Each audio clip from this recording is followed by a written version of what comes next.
Oke, Mas Imam mana Mas? Ya. Pertama ada masalah apa Pak Harto dengan IMF? Oh Pak Harto, sebenarnya sangat panjang ceritanya, tapi kan Anda tahu rumus kekuasaan kanan. Rumus kekuasaan kanan, baik penguasaan peta keuangan, penguasaan terhadap jaringan modal, penguasaan terhadap aset-aset alam di seluruh Timur Tengah sampai ke Asia Tenggara dan utamanya Indonesia. Itu kan membuat mereka punya satu desain besar untuk supaya hegemoni mereka terhadap negara-negara yang mereka sebut berkembang itu stabil. Maka dilakukanlah berbagai macam tahap-tahap penipuan atau tipu daya jangka panjang yang luar biasa. Dari lahirnya politik kanan dan kiri, sosialisme dan kapitalisme yang sebenarnya itu juga cuman drama ya. Sampai akhirnya terpecahlah Uni Soviet menjadi Rusia dengan negara-negara yang lainnya sampai hari ini. Kemudian terpecahlah Timur Tengah sehingga mereka semua lumpuh ya, sehingga tidak punya daya antisipasi terhadap desain global itu. Termasuk yang paling mengkhawatirkan dan paling diperhitungkan adalah Republik Indonesia. Karena Republik Indonesia punya kekuatan yang berlapis-lapis yang kalau pemerintahannya bisa diakalin dan bisa dikendalikan, belum tentu rakyatnya bisa. Nah, rumus yang mereka lakukan untuk Pak Harto adalah nek aku wis tahu ngomong biyen ngene lho, Indonesia aku kate kuat secara ekonomi gak masalah asal ojo kuplukan. Dadi macan gak apa-apa tapi aja dadi macan kuplukan. Jadi jatuhnya Pak Harto itu betul-betul hanya karena enter di keyboard komputer ya yang menghancurkan tata keuangan negara kita di tengah ketergantungan globalnya kan gitu. Dan itu dilakukan oleh konglomerat yang menguasai dunia. Tapi itu hanya salah satu sisi. Sisi lain adalah Pak Harto sendiri memang mau turun. Kalau kita ngelihat ke belakang, Pak Harto itu mulai tahun 89 dia berubah dari orang Islam Jawa menjadi orang Jawa Islam. Ini terminologi saya. Pasaannya dari Golkar ke IJMI, dari tentara merah putih ke tentara hijau dan seterusnya. Kemudian kelemahan-kelemahan selama perubahan ini kemudian ditunggangi dan dimanfaatkan oleh kekuatan-kekuatan global itu. Dilalah kita sendiri memang membutuhkan perubahan. Dan saya termasuk orang yang bersalah pada tahun 98. Artinya sekarang saya berpikir mending Pak Harto tidak turun sebenarnya. Nek ngene iki carane mending Pak Harto terus gak masalah. Paling gak elek tapi rotok gagah ngono lho. Nek saiki iki lak wis elek mbembet kecerit. Umbelen gak karu-karuan wis. Melet-melet alah wis. Kathoke diplotrok dhewe wis gak karu-karuan saiki. Nah, ya jadi, tapi saya tidak menyesali dalam arti kehidupan. Saya menyesali dalam arti rute politik saja. Kalau secara kehidupan saya sangat percaya kepada Allah, saya sangat percaya kepada penduduk Indonesia yang jumlahnya lebih banyak daripada yang pernah dicatat oleh sensus-sensus. Yaitu makhluk-makhluk yang bermacam-macam. Seperti yang tadi bilang ada Sunan Ampel, ada Sunan Kalijogo, ada Wali Kutub, ada 18 penjaga titik-titik terpenting di Nusantara yang sampai hari ini terus-menerus melakukan pertemuan-pertemuan. Dan saya sangat yakin tugas saya adalah seperti yang Anda lakukan, yang seperti Anda alami dan Anda lihat sendiri. Tugas saya adalah memelihara keseimbangan nasional, naik turun ke kiri ke kanan ke depan ke belakang itu sampai saatnya nanti tiba di mana ada ketentuan-ketentuan baru yang sekarang belum bisa dirumuskan. Ini ya, Dek ya. Benar pandangan politik itu, tapi tidak hanya itu dimensinya. Ini ya, Dek ya. Oke, kira-kira seperti itu jawaban saya. Masih ada pertanyaan, tapi tolong ya. Apa itu kan waktu 98 dulu Cak Nun ikut terlibat dalamnya kan, juga menyesali juga. Apakah nanti jika seandainya Indonesia ini bertransformasi lagi, entah itu dalam bentuk ideologi negara, sistem pemerintahan atau seperti apa? Apakah Cak Nun juga nanti ikut terlibat lagi atau mungkin membiarkan juga seperti itu? Saya tidak tahu. Saya tidak punya cita-cita, tidak punya keinginan dan tidak punya kebutuhan. Saya akan melakukannya kalau Allah memerintahkan saya dan kalau saya diwajibkan untuk bersedekah kepada seluruh rakyat Indonesia, akan saya lakukan apa saja. Sebagaimana Mak Ian ini kan sedekah gitu ya. Tapi saya berhitung dengan 98 itu, sekarang saya berhitung lebih ruwet karena ternyata tidak seperti yang saya petakan pada tahun 98. Saya bukan terlibat, saya yang menulis surat. Saya rumuskan bersama Cak Nur Khalis Majid berdua, meskipun ditandatangani berlima. Jadi itu tidak seperti yang ditulis oleh sejarah atau oleh media massa. Itu bukan 10 orang, 5 orang kirim surat ke Pak Harto supaya Pak Harto turun. Kita kasih 4 cara atau alternatif. Pak, silakan pilih salah satu. Kemudian kita kasih surat itu lewat Mensesnek. Terus malamnya Pak Harto telepon saya, telepon Cak Nur, dia mau turun dan seterusnya dan seterusnya. Ketika wartawan ngelihat paginya tanggal 19 itu adalah ketika Pak Harto sudah resepsi. Jadi bukan akad nikahnya sudah terjadi di telepon sehari sebelumnya gitu ya.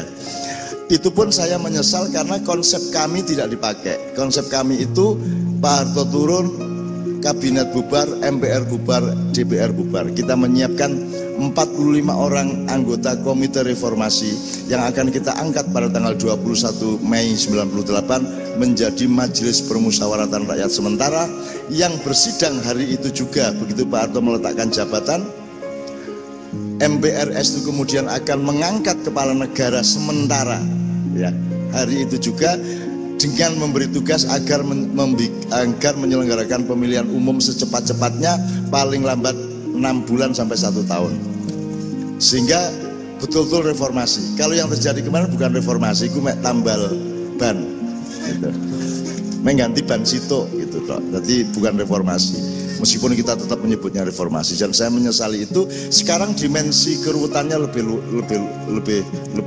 lebih bermacam-macam. Kalau saya kaitkan dengan pertanyaan yang terakhir tadi, ya apa mahasiswa iki ndelok kahanan carut-marut kayak ngene iki. Menurut saya, selama Anda kuliah, kalau Anda mau demo seperti 98, tidak ada entitas mahasiswa secara nasional. Jadi Anda tidak akan mampu mencapai itu dalam beberapa tahun, karena tidak ada kekompakan dan kohesi kekuatan kelima. Ya, kekuatan kelima. Jadi mahasiswa itu kekuatan kelima. Ketiga itu trias politika, 4 itu pers, 5 mahasiswa. Itu teorinya ya. Dan itu tidak bisa Anda capai karena saiki dewe-dewe uripe kabeh, sehingga Anda tidak mungkin mencapai. Yang saya sarankan adalah pelajarilah dengan seutuhnya, selengkapnya, sebulat-bulatnya sebenarnya apa problem bangsa Indonesia itu. Jangan punya keinginan menjatuhkan presiden. Saya tidak setuju kepada kudeta, saya tidak setuju kepada peralihan kekuasaan. Kalau yang saya lakukan itu mengakibatkan presiden jatuh, tidak ada masalah. Ngerti ya maksudnya ya? Aku gak kepingin uang pegatan, tapi nek sing tak lakon itu nggarai dhek pegatan urusan dhek. Ngono lho rek. Beda ya Mas ya? Jadi aku gak kepingin soge, tapi mergo aku ki sregep terus akhirnya kepeksa soge siapa meneh. Upamane lho ya. Jadi harap tahu beda antara tujuan dengan jalan. Gitu ya, Dek ya. Oke, kira-kira gitu. Pasti tidak lengkap, tapi mudah-mudahan Anda terus pelajari. Itu Indonesia itu tidak hanya suksesi, Indonesia itu the whole thing, semua dimensinya. Sekarang itu kerusakannya sudah sampai cara berpikir, sudah sampai cara hidup, sudah sampai ngomong Tuhan aja material, ngomong surga pun material. Kita ini sudah sakit luar biasa. Semalam di Padang Bulan saya simpulkan, Indonesia adalah pasien yang sangat sakit, hampir lumpuh. Tapi dia tidak tahu sakit apa, sehingga dia tidak bisa milih dokternya yang mana. Dan puncak penyakitnya adalah bahwa dia tidak tahu bahwa dia sakit. Wis angel banget itu bisa. Tetapi saya tidak khawatir, karena kita tidak hidup sendirian. Kita tidak hanya manusia yang hidup di Indonesia. Indonesia ini adalah tempat yang diistimewakan oleh Allah Subhanahu wa taala. Dan saya bergaul dengan semua makhluk-makhluk itu. Nah, aku tenang-tenang ya, gak masalah. Sing penting awakmu seimbang uripmu, tangguh, hatimu jembar, pikiranmu cerdas, mentalmu tangguh, dan wani menderita. Dan kalau kamu wani menderita, tidak berarti Anda akan menderita. Iki lho salah ya arek. Rumangsamu nek kon wani melarat terus melarat, gak. Justru mergo kon wani melarat terus gak melarat-melarat malah. Ngono urip iku. Ngono rek. Nek kon wani ambil keputusan, tidak berarti kamu akan menanggung resiko seperti yang kamu bayangkan, enggak. Anggitmu Gusti Allah gak sayang awakmu ta. Kan ojo gak percaya karo Gusti Allah. Gitu loh. Begitu engkau setia kepada Allah, Allah akan memberi kelimpahan-kelimpahan kepadamu yang kamu tidak berani ngarani tapi akan mendapatkannya. Ngono lho ya. Iya, oke. Tentang konsep maritim. Ya. Yang pertama mengenai keteateran Cak Nun di era 90-an itu saya sudah sedikit literasinya. Kemudian yang kedua tentang kemaritiman. Selama ini yang pertama Pak Cik? Tentang keteateran Cak Nun di era. Nah, itu kan sedikit beritanya ya. Sangat sedikit ya. Saya menulis sekian atau beberapa play script ya, naskah drama, tapi tidak banyak. Dan saya bukan aktivis drama benar-benar. Saya itu jadi kayak ngewang-ngewangi deh. Kayak ngene iki lho, kayak pengajian jan aku ya gak pengajian mek ngewangi. Lah gak sing nyurung terke ya tak surung mek ngono tok. Tapi ojo diarani aku iki ngene lho. Iki terke gak sing nyetir tak setir, tapi ojo diarani aku supir truk. Jelas ya? Ngerti ya? Misalnya beliau ketemu saya tak pijeti ya. Prakteknya jan aku mijeti, tapi ojo ngarani aku tukang pijet kok ore. Aku iki mek sayang. Boleh nggak hidup seperti itu? Yang penting kan apa yang Anda lakukan, bukan siapa kamu dan apa identitasmu. Yang penting apa yang kamu lakukan. Dan saya percaya betul kepada nikmatnya melakukan sesuatu itu. Ya, tanpa identitas, tanpa diakui tidak masalah. Tadi malam di Padang Bulan saya bilang, rek awakmu iku woe, kembange, godonge, pange, wite, aku oyote ae. Oyot gak ketok gak masalah. Tapi kon ojo adik apa jenenge macem-macem karo oyot. Soalnya nek oyot engko rada ya apa woe ya terus mate. Lanjut kita mboten. Nah, tapi oyot kudu ikhlas, oyot itu gak ketok. Oyot mosok ngetok-ngetok rek. Mosok oyot mendukur ngene ya, oyot itu ya menisor kan gitu. Gitu ya Dik ya. Jadi soal teater saya mohon maaf, memang saya bukan aktivis bener, tapi ini sebentar lagi teman-teman kayaknya akan bikin pentas perahu retak yang dulu pernah saya pentaskan tahun 80-an akhir 90-an yang menjadi Syekh Jangkung ini Pak Joko Kamto ini. Syekh Jangkung itu sekarang kuburannya di daerah Pati sana. Ini semua Pak pemain-pemainnya juga yang di belakang saya ini gitu, dan seterusnya. Terus yang kedua maritim. Saya bukan ahli maritim dan juga bukan ahli pemerintahan. Saya itu punya kewajiban untuk mengingatkan bahwa Indonesia itu sebuah komposisi, sebuah entitas yang bisa bermakna nasionalisme batin, bisa bermakna ekonomi dan strategi sejarah. Bahwa Indonesia itu negara maritim, kalau melihat pemetaannya itu ya negara maritim. Jadi cara berpikir kita, orientasi pembangunan kita, struktur struktur berpikir untuk mensejahterakan rakyatnya juga menurut saya harus dengan memasukkan bahwa kesadaran maritim itu primer, sebagaimana dulu Mojopahit dan Demak, gitu loh maksud saya. Ini ya Dik ya. Mohon maaf kalau tidak puas.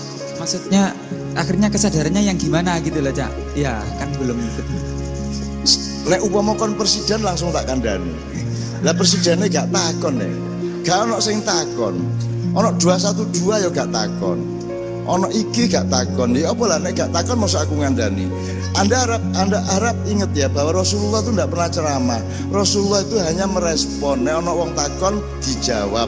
Nek ono apa-apa dhek merasa dikongkon Gusti Allah terus dhek ngandani. Tapi gak tahu ceramah ngono gak tahu deh. Nah saya itu yang duwe rasa pekewo ngono iku.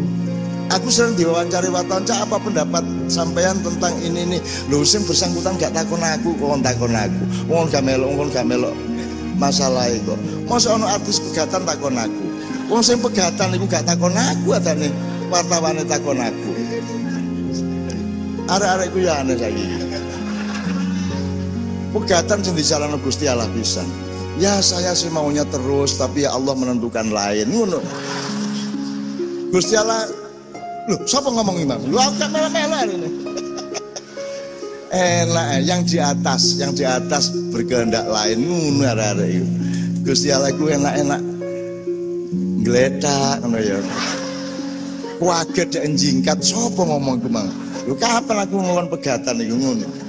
Wis menungso iki ya Allah, ya Allah.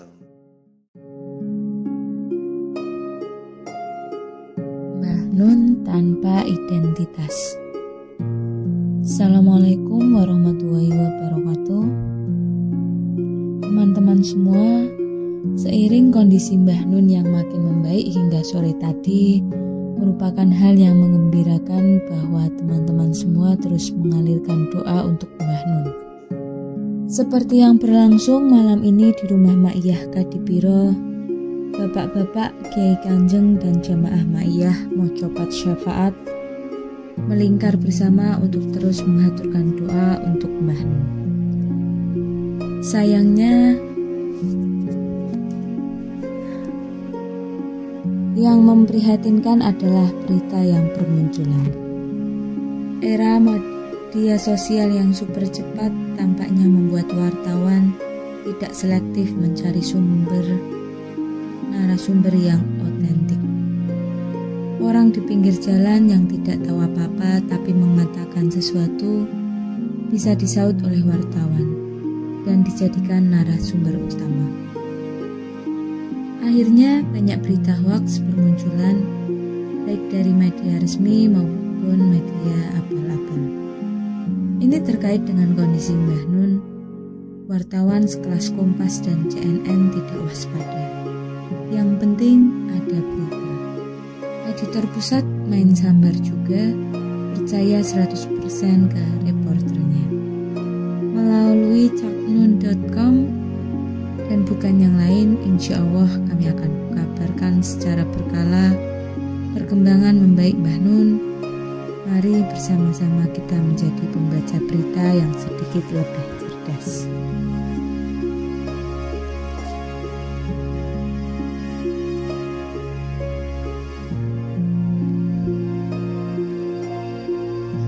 Mbah Nun tanpa identitas.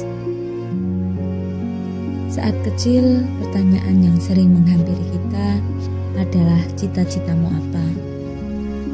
Nanti kalau sudah besar kamu mau jadi apa? Sangat jarang kalau mau dikatakan tidak pernah. Ada pertanyaan cita-citamu ngapain? Atau nanti kamu mau berbuat apa? Pertanyaan yang menitik beratkan manusia hanya untuk bukan tubuh. Ini mungkin yang menjadikan penilaian peran seseorang di dunia ini dibatasi hanya identitas profesinya saja. Kalau seseorang dalam pandangan masyarakat umum dia disebut dan disepakati sebagai kiai, maka kok lantas menjadi haram bila kiai tersebut memiliki peran ke masyarakat yang lain. Ada sih permakluman seperti kiai budayawan, kiai yang seniman, kiai yang tabib, kiai yang politisi, dan seterusnya.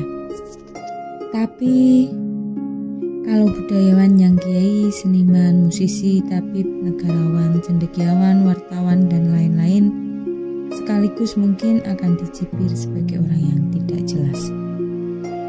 Sedangkan Mbah Nun tidak dibesarkan dengan atmosfer cara berpikir sempit seperti ini.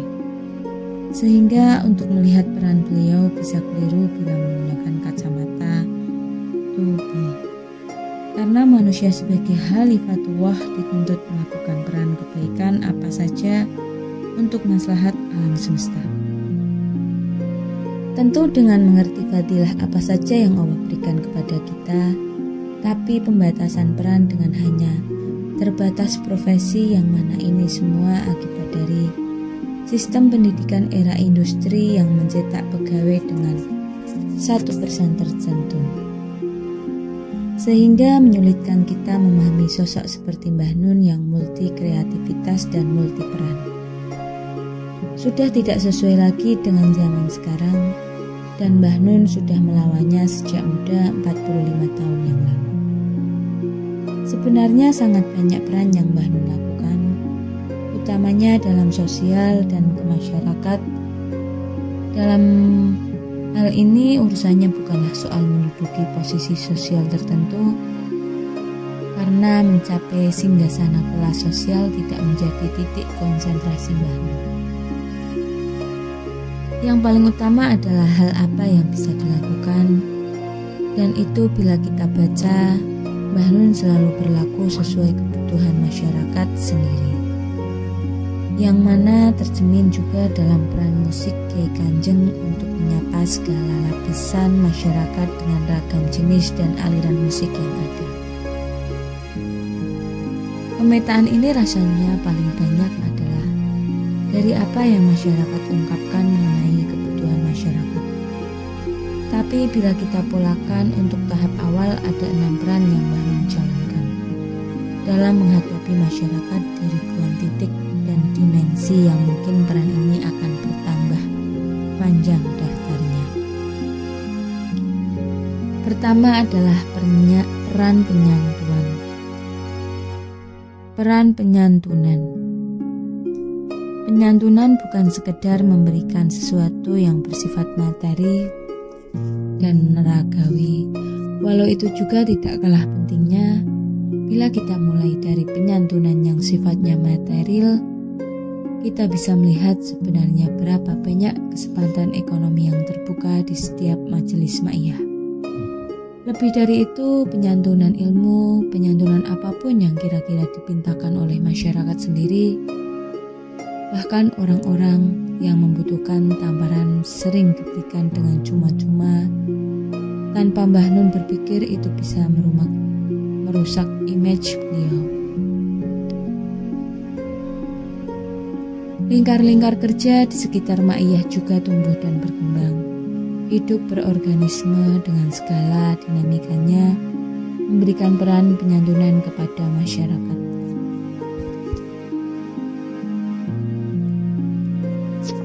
Kemudian yang kedua, peran kecendekiaan. Kita berada pada masa di mana cendekiawan dan intelektual kebanyakan adalah bagian dari satu lembaga, universitas, organisasi, atau institusi yang menjadi kuda tunggangannya. Itu tidak buruk selama posisi sebagai cendekiawan tetap mengedepankan objektivitas. Tapi belakangan masyarakat sudah kehilangan kepercayaan pada kelas cendekiawan. Sebab manakala persoalan atau kajian yang dihadapi berpotensi membuka kemapanan lembaga tempatnya bernaung, para cendekiawan lebih banyak bersikap menjadi corong pembela. Mbah Nun punya sisi intelektual yang sangat tajam, metodologi yang mengiris persoalan selapis demi selapis, dan karena Mbah Nun tidak merupakan anggota resmi suatu institusi, Mbah Nun menjadi cendekiawan yang lebih mampu dipercaya dan didengarkan oleh masyarakat bila menyumbangkan ide mengenai beragam persoalan kehidupan, baik melalui tulisan, ceramah maupun produk kesenian. Bisa kita lihat bagaimana Mbah Nun kuat menyumbangkan ide dan gagasan pada beberapa komunitas supporter sepak bola. Gagasan yang dikemukakan sangat logis dan realistis untuk diaplikasikan, seperti mengintensifkan pertemuan yang bermanfaat, atau bahkan agar supporter sepak bola juga ikut mengurusi persoalan sampah di kotanya. Bahkan Mbah Nun dimintai ide dan gagasan oleh Civitas Akademi Universitas di berbagai daerah yang menjadi salah satu tempat bercokolnya para cendekiawan. Sebut saja UGM, UIN, UMM, UNY, UII, UNAIR, Unibrau, UNEJ, Undip, Unpad, ITS, ITB, UI, dan U serta I yang lain. Kemudian yang ketiga, peran kesenimanan. Peran kesenimanan yang dijalani Mbah Nun adalah seni untuk melayani langsung masyarakat. Menghibur dengan seni yang mencerahkan sambil berdialog dengan mereka untuk ikut membantu mencarikan solusi atas persoalan yang mereka hadapi. Berangkat dari prinsip melayani masyarakat ini, kreativitas Mbah Nun bersama Kiai Kanjeng lebih tertantang. Karena dalam berkeliling ke pelosok-pelosok negeri, Mbah Nun dan Kiai Kanjeng ditabrak oleh berbagai jenis masyarakat berikut permasalahan yang menyertai. Justru dengan memilih seni sebagai metode pencerahan dan penyadaran masyarakat, Mbah Nun dan Kiai Kanjeng diperjalankan dengan tuntas di lebih dari 4.000 titik. Tidak hanya dalam negeri namun juga mancanegara. Peran kesenimanan yang dijalani Mbah Nun sebagai peran sosial adalah hal yang wajar dalam kehidupan yang dibebani kewajiban untuk bekerja. Namun bekerja dengan peran kesenimanan di sini adalah bekerja dalam makna fungsional untuk melayani rakyat, bukan bekerja sebagai karir.